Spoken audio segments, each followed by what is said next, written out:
Hey guys, I got weird codes right now. I got low voltage on all 402 sensors, and if you've dealt with this at all, you know that's pretty rare. So is it a problem with the ECM? Is it a problem with a short to ground, ground to short, or to positive? What is the issue here? So I got to thinking, after pulling up schematics, asking several people, trying to figure out the issue with this truck, I decided to tackle it myself. And so I'm going back to the old school stuff, and everybody says you shouldn't be doing that with this modern stuff. You know, all the comments that I get, especially when I clear codes with the cable, right?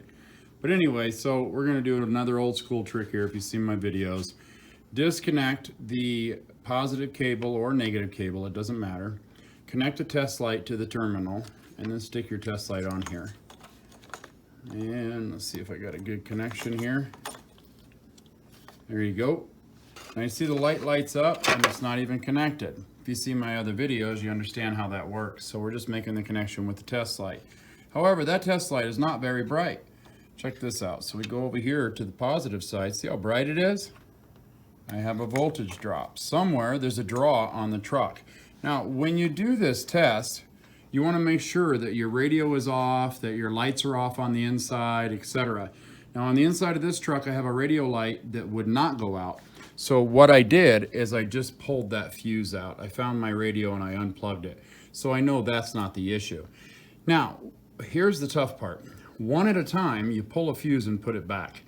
And if the light stays on, then you know that's not the problem on that circuit. If the light goes out, then you know it is the circuit. And then it's easier to trace it once you know which circuit it's on, right? Well, in this case, none of them went out. So I said, you know what? I'm going to unplug the ECM. So I came over, and the problem again is all 402 sensors. So I came over and I unplugged the ECM completely. Light is still on. So I know my problem is not in my ECM. I can roll out my computer right now. Now, I don't need to go out and buy another one to find out if that's my problem and the short is in there on the driver to the O2 sensors, because I've just ruled it out, right? I still have the same issue, and it's unplugged. So now the other common denominator would be our O2 sensors themselves. I've went around to the truck and I've unplugged every one of them. If one of them was an issue, if all four of them was an issue, again, the light would go out. I need to determine where this draw is coming from. Now there's one thing I do know that is in common. All 402 sensors use the same ground. That ground is right down here on the bottom left-hand side of this vehicle. So that's my next step. Let's unplug it. I haven't done it yet. I'm getting ready to, but that's my next step. So if you've got this problem with all 402 sensors, and I'm going to stick around until this is done with you to make sure that we get it right. But anyway, if you have a problem with all 402 sensors, then we want to start on that wiring. And the easiest common denominator between the four of those on this Dakota is the ground. So let's go down there to that G ground. So I determined it was a 15 millimeter. Light is still on. Let's go down here. I got my wrench here waiting on me. So here's the ground here for those O2 sensors. And now I'm not going to narrow it down to one wire if this does work, because there's about 5 or 6 in there. But boy, what a difference, right? I mean, the harness is the size of New Jersey, and that would be great to get it down to about 5 or 6 wires. So let's go ahead and take this off.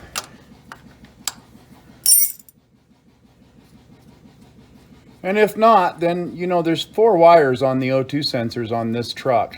So we can still check those. You have a ground, you have your signal wire, and then you have your 2 heater wires. So if it is a ground, we can determine right away it's not. We already know it's not the signal wire because the signal wire comes for the ECM. So, and I'm pretty sure it's not a heater wire because the heater wire also loops and returns through the ECM. So I'm thinking we're on to something here. Let's go check our light and let's see if it went out.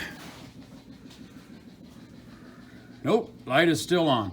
So now what I want to do is kind of wiggle those wires, get them up out of the way, make sure that they're not touching the ground anywhere. So we still have something touching. So now my next step is to work my way backwards through the harness until we get that darn light to go out. So pulling things and wiggling things. One thing I wanted to say, I don't know if I said, one is when you're wiggling, check to see if the voltage changes, if it dims down and comes back. because then you know you're in the right area.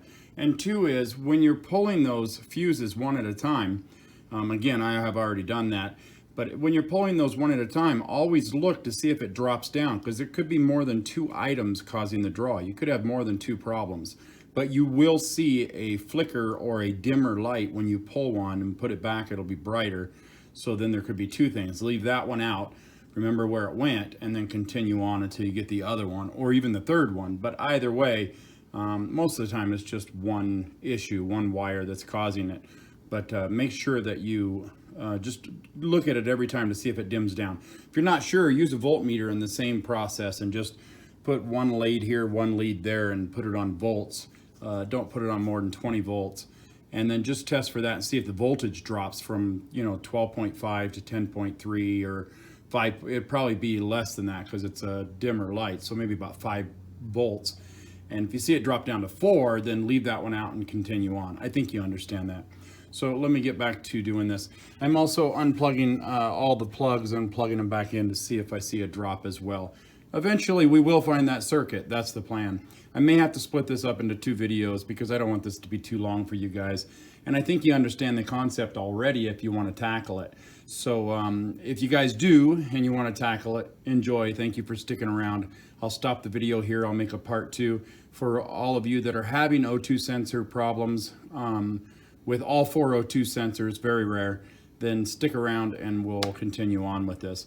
For all you guys that are leaving, please click like, please click subscribe, click on my name underneath this video for all my other how-to videos, and anything that I've used here, the test lights and such, I'll put in the link in the description below for you.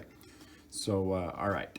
Okay, and so for all of you that stuck around, this is part 2, and we are continuing to work looking for that O2 sensor issue, all 4 O2 sensors.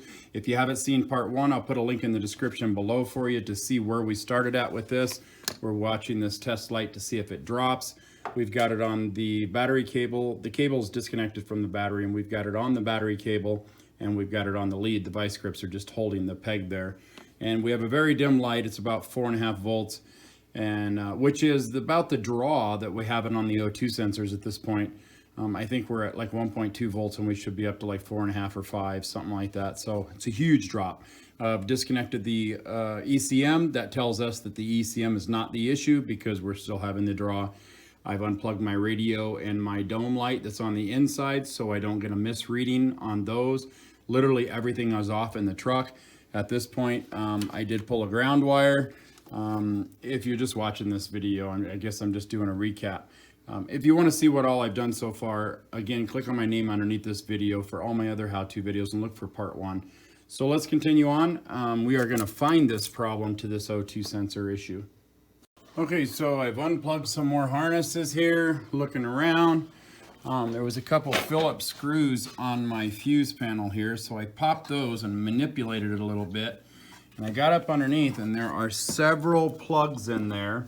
And the very first one I unplugged, which is this one, the light went out.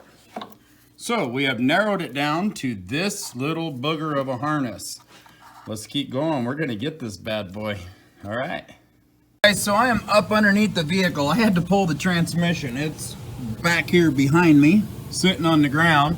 And I have traced the wire to right there.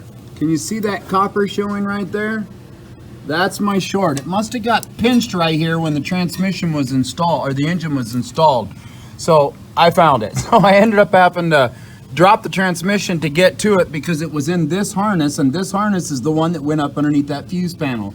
And so I was able to trace it here by unplugging a plug in the transmission. The light went out again. And so I figured it wasn't in the transmission, so it had to be in the harness, so I just started pulling through it. So it's made a mess, but I am going to get this thing now. I'm done with it. I just got to put it back together. I got to strip that and clean it up and fix the wire, and then put it all back together. But now you know the process of how I found the short. So I hope this video helps somebody out. Please click like, please click subscribe, click on my name underneath this video for all my other how-to videos, and as always, guys, enjoy.